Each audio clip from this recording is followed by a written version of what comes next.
block of wood from a certain tree. The only reason that's a certain tree is because that's the tree I went to.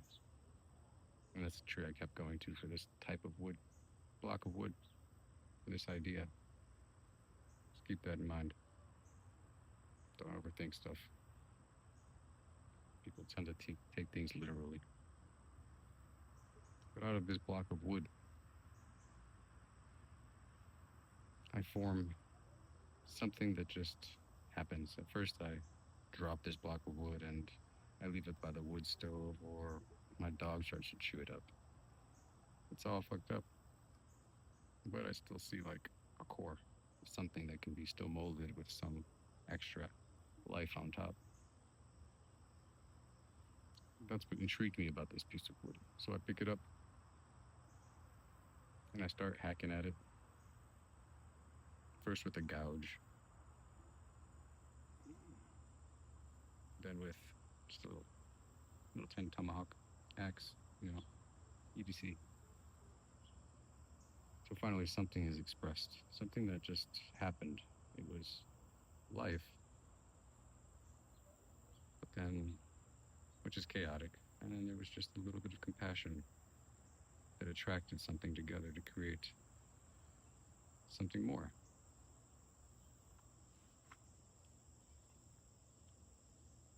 And through doing that, craft and focusing the mind and hands, getting that whole tactile expression flowing, because it's not just about having a still mind, you have to coach your body to do it too. People with anxiety will know what I'm talking about. You can repeat those, whatever the fuck you tell yourself when you're panicking and tripping out. You tell yourself all those things, and your body will still shake.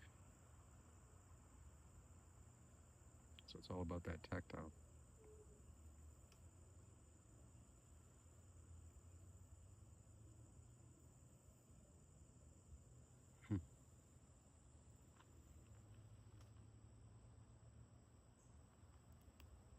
This looks so glittery there. Looks silvery.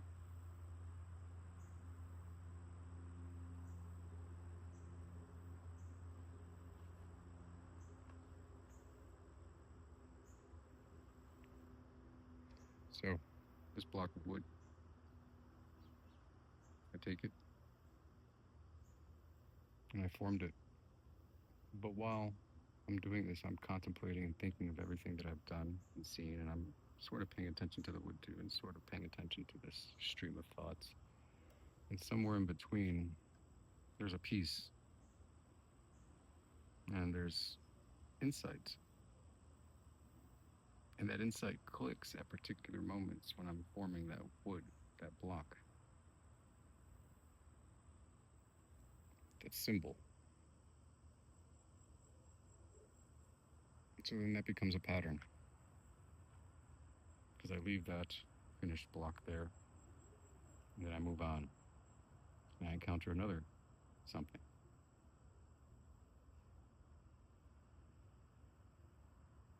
Then I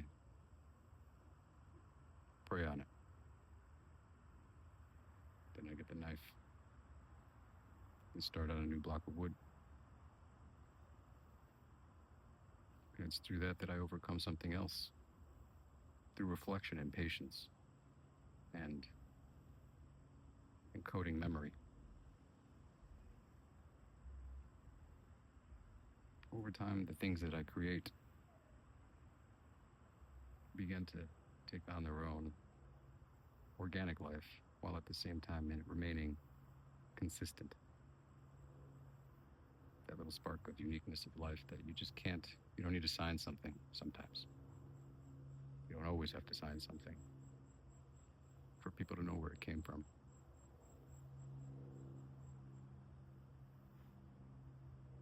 But something is left behind. And that imprint is left impressed around that object. One of my other videos, I called it basically the only thing that I could fathom which science neglected willfully, yet could never eliminate, which was the ether.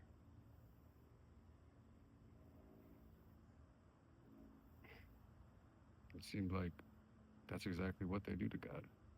So let me look at that with a new lens because I had looked at it from a dorky perspective my whole life. So that was all random. But the combining of science into this theosophical, analytic was a stretch. And it took years.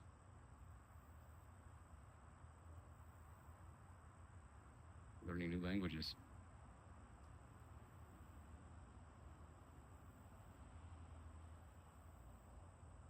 Physics.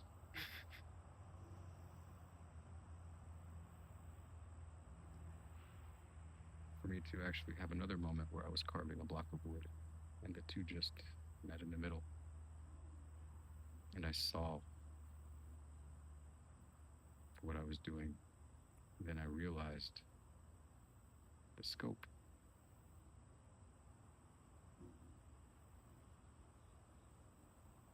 That if an impression is made with enough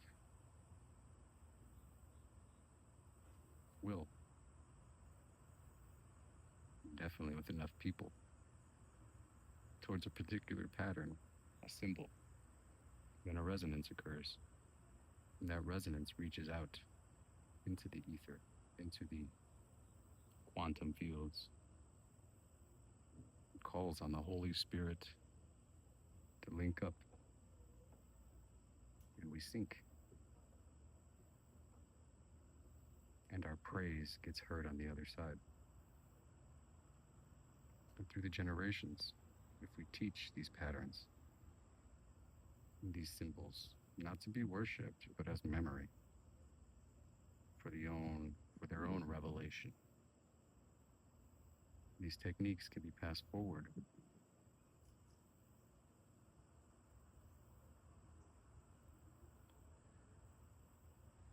Which will impress upon the person that inspiration everybody always talks about. I don't know where it came from. It just came to me. You synced up, and there was an impression that was left in the world at some point, and you picked it up. You picked up right where it left off. So what are you going to do with it?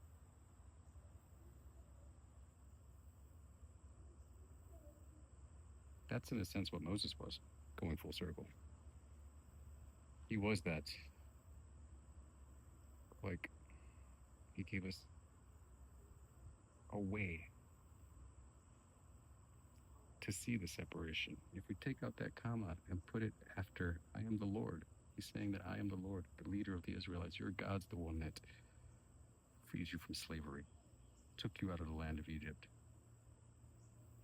Don't praise me. He's trying to tell people, anybody who recites these words in the future, he's reminding us of the separation. I am just a memory. Here's the pattern. Move on. Don't dwell on the messenger. If we put the comma, I am the Lord your God, and comma, it's almost as if God is speaking in the first person. But we know Moses is speaking to the Israelites. And that's an oversight that can be looked over by many people, but not a brain like mine, man. So I looked at that and I realized that, Hebrew didn't have punctuation. So this is just conjecture, just like me. That comma is conjecture. So my conjecture, I want to keep Moses humble. I think that's who he was as a person. He wasn't timid, but he wasn't proud in a gaudy sense, just confident, knew what he had to do. And I believe that Moses, because that isn't the first commandment anyway, that's like more of an introduction to the 10 Commandments. I am the Lord your God. I am the Lord, but your God is the one who freed you from slavery. It's an introduction to the Ten Commandments. He's saying that I'm just the middleman. Here's the pattern. Together, it's the vessel. And you might not find all the messages here, but this is the pattern, the book. And then you, if you ask and if you seek and if you knock, it will be revealed to you. Moses didn't say that, but that comes next in the pattern that was passed down to all of us. And it will be revealed to you too.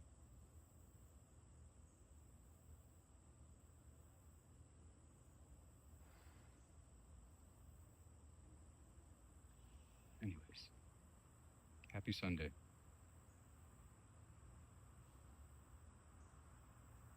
Because it is a special day. We don't have to argue about semantics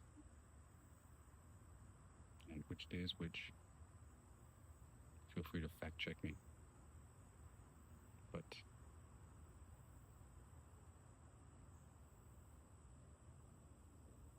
all glory be to God.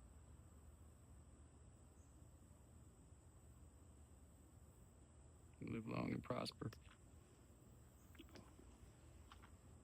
I've been reading a lot of cool stuff lately. So, an Incan account of the conquest of Peru.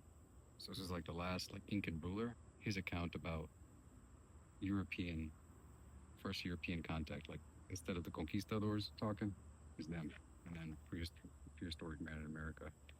Side tangent. This is like I want to get all this other stuff out, but I'm a dork. I love history. Truly.